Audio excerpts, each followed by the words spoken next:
जोगिंदरनगर अस्पताल की व्यवस्था पर रोगी कल्याण समिति के अध्यक्ष एवं SDM doctor major Vishal Sharma ने प्रबंधन को कड़ी लताड़ लगाई है और अव्यवस्था में सुधार लाने के सख्त दिशा निर्देश जारी किए हैं।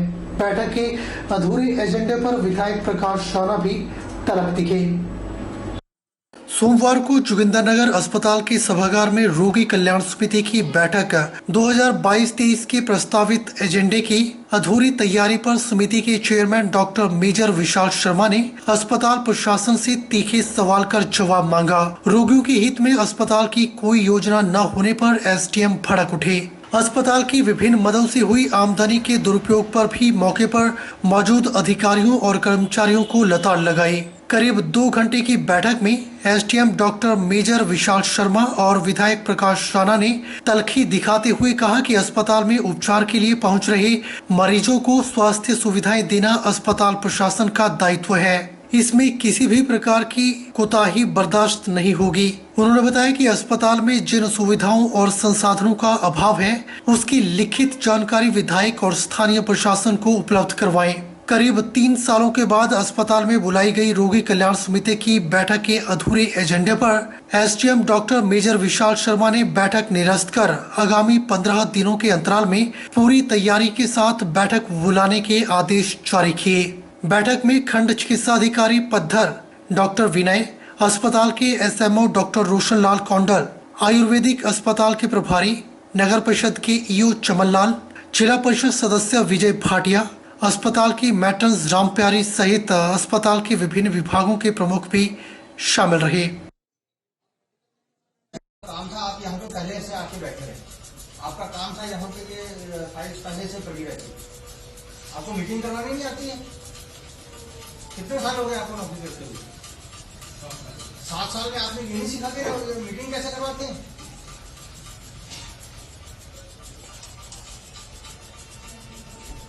एमएलए साहब आ गए, मैं आ गया हूँ, उसके बाद आप चले हुए यहाँ पे।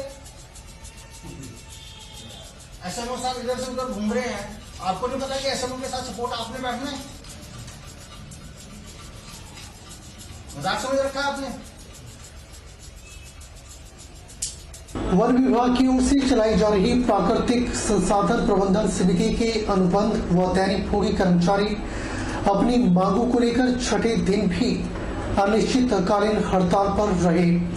उन्होंने अपनी सोलन स्थित हेड ऑफिस के बाहर धरना प्रदर्शन किया। अनुबंध व दैनिक भोगी कर्मचारी सुमिता शर्मा ने कहा कि जब तक उनकी मांगे पूरी नहीं हो जाती है उनकी यह हड़ताल जारी रहेगी। प्राकृतिक संसाधन प्रबंधन समिति के अनुबंध व दैनिक भोगी कर्मचारियों का कहना है कि 25 से 30 वर्षों के सेवाकाल के बाद भी वे अपने आप को असुरक्षित महसूस कर रहे हैं। 19 अप्रैल 2017 को प्राकृतिक संसाधन प्रबंधन समिति के द्वारा नीति बनाई गई थी, जिसके तहत समिति के कर्मचारियों को जो वित्तीय लाभ दिए थे उस पर अभी तक कोई कार्यवाही अमल में नहीं लाई गई है। इसे तुरंत लागू किया जाए। उन्होंने कहा कि वर्ष 2020 में सोसाइटी के जो RNP रूल्स बनाए गए थे उन्हें लागू किया जाए। उन्होंने कहा कि सरकार के द्वारा समय समय पर विभागीय कर्मचारियों के लिए जारी की गई अधिसूचनाओं को लागू किया जाए। वहीं HPNRM सोसाइटी के नियम लागू करते हुए कर्मचारियों को समय समय पर उनकी पदोन्नति दी जाए। सोसाइटी के कर्मचारियों को विभिन्न विभागों में समायोजित किया जाए। हमारे में से कुछ लोग ऐसे हैं जो लगभग पिछले 30-32 साल से जो है वो परियोजना में कार्य कर रहे थे और अब हम जो है वो सोसाइटी के अंतर्गत आए हैं। तो हमारी जो मांगे हैं वो NRMS सोसाइटी से है। सोसाइटी के CO साहब से हमारी बात हुई थी। उन्होंने आश्वासन भी दिया है कि जो हमारी मांगे हैं, जिनमें से पहली ये है कि हमें जो है वो इक्विवेलेंट वेतन दिया जाए जो कि अन्य विभागों में हमारे जैसे कर्मचारियों अधिकारियों को मिलता है।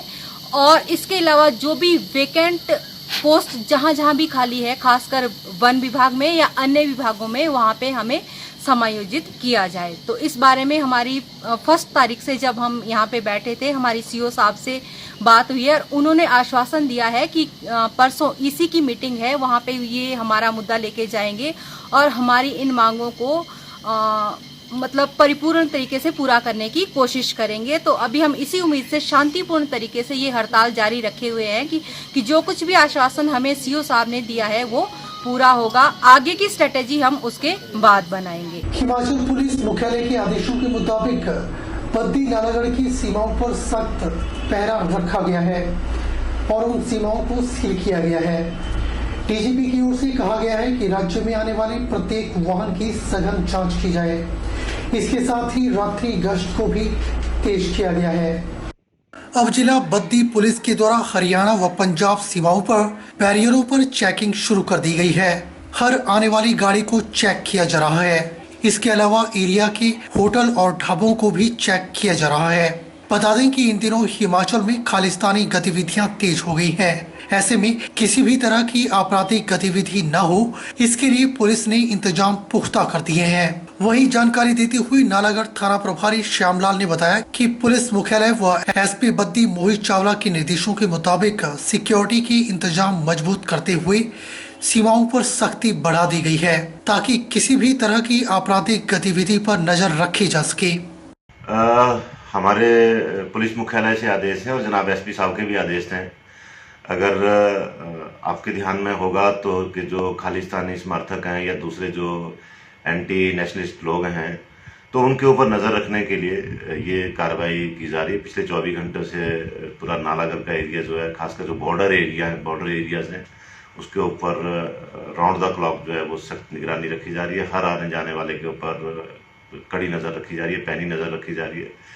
इसके अलावा होटल, सराय, ढाबा, उन चीज़ों को भी हम कंटिन्यूसली चेक कर रहे हैं कि ताकि इस तरह की कोई वारदात ना हो।